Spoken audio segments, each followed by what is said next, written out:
ગામે પ્રિયંકા ગાંધીની સભા યોજાઈ। મોટી સંખ્યામાં લોકો એકઠા થયા। કોંગ્રેસ પ્રમુખ શ્રી શક્તિસિંહ ગોયલ તથા જગદીશ ઠાકોર तथा काकरे धारासभ्य अमृतजी ठाकुर तथा थरादना माजी धारासभ्य राजपूत गुलाब सिंह तथा दियोदर माजी धारासभ्य शिवाभाई भूरिया तथा कांग्रेस बनासकांठा प्रमुख भरतसिंह वाघेला तथा कांग्रेसना कार्यकर्ता मोटी संख्या में उपस्थित रह्या अने प्रियंका गांधीए भाषण में मोदी पर प्रहार कर्या हता अने सभाने संबोधन करता पहला मां अंबानी जय बोलावी अने गेड़ावाड़ा हनुमान दादानी जय बोलावी अने सभा चालू करी। भाजप सरकारने आड़े हाथ लीधी त्यारे इंदिरा गांधी विषे पण वात करी अने बनासनी बेन गेनीबेनने 1 लाखथी मोटी लीडथी जीताडवा आह्वान कर्युं अने मोटी संख्यामां लोको उमटी पड्या हता अने प्रियंका गांधीए भाषणमां आपणा वीर पुरुषो तथा बोर्डर जवानो विषे पण वात करी अने गेनीबेने कह्युं हतुं के बनासकांठानी धरती उपर प्रियंका गांधी पहलीवार पगला कर्या छे। एवा जयंतीभाई ठक्कर, सिहोरी, कांकरेज। कहते हैं कि कांग्रेस ने 70 सालों में क्या किया। मैं इनसे पूछना चाहती हूँ 10 सालों में आपने क्या किया? हमने IIM बनाए, IIT बनाए, एम्स बनाए, HAL बनाया, BHEL बनाया। आप नाम लीजिए, कांग्रेस ने बनवाया। भाखरा नंगल डैम बनवाया, आपका अमूल बनाया। इन्होंने क्या बनाया?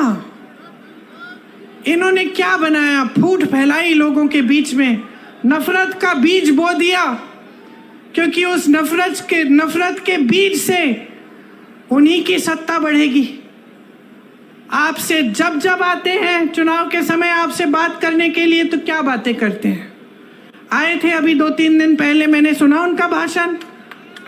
चुनाव है हिंदुस्तान में, बात हो रही है पाकिस्तान की।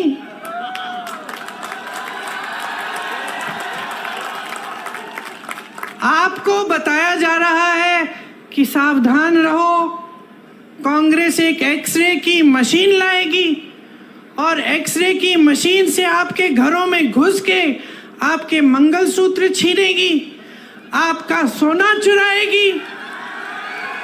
ये कहा जा रहा है। देश के प्रधानमंत्री हैं, इतनी स्तरविहीन बातें। आपने देश का प्रधानमंत्री चुना ताकि देश का सम्मान रखें, पूरा देश देखे कि ये हमारे प्रधानमंत्री हैं, ये अच्छी सुलझी हुई बातें करते हैं, सभ्य बातें करते हैं, क्योंकि यही हमारी देश की सभ्यता रही है। हम अपने बड़ों को देखते हैं और हम कहते हैं कि देखिए कितने सभ्य हैं, आदर देते हैं।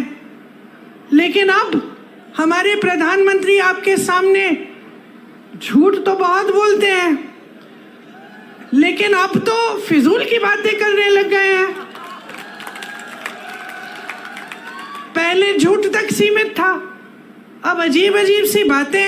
आपकी 2 भैंसें हैं तो कांग्रेस 1 भैंस चुरा लेगी।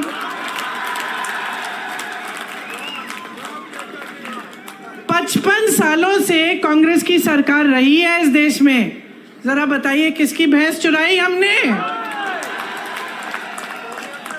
किसी की गहने चुराए? किसी के मंगलसूत्र पे आंच आने दी? और आज हम आपके घरों में एक्सरे की मशीन, सबसे पहले तो ये बताएं कि कैसी है भाई ये एक्सरे की मशीन जो मंगलसूत्र निकाल के ढूंढती है। मैं भी देखना चाहती हूँ, कुछ ऐसा है भी इस दुनिया में।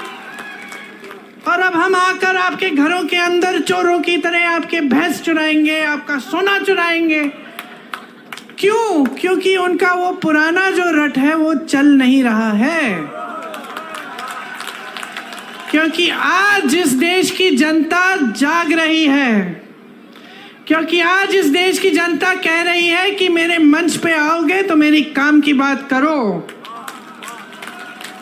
आज इस देश की जनता कह रही है मुझे इस चुनाव को हिंदू मुसलमान पे नहीं लड़ना है, मुझे इस चुनाव को बिजली, पानी, रोजगार, महंगाई पे लड़ना है। आज इस देश की जनता कह रही है कि बहुत हो गया मोदी जी, बहुत हो गया, बहुत देख लिया आपकी नौटंकी, बहुत सुन लिया आपके भाषण, लेकिन आपके भाषणों में एक लफ्ज हमारे लिए नहीं रहा। आज देश की जनता कह रही है कि मोदी जी हमें बताइए 10 साल से हमने आपको पूरी सत्ता दी, उस सत्ता का क्या किया आपने? क्या आपने हमारे जीवन में आप तरक्की लाए कि नहीं लाए?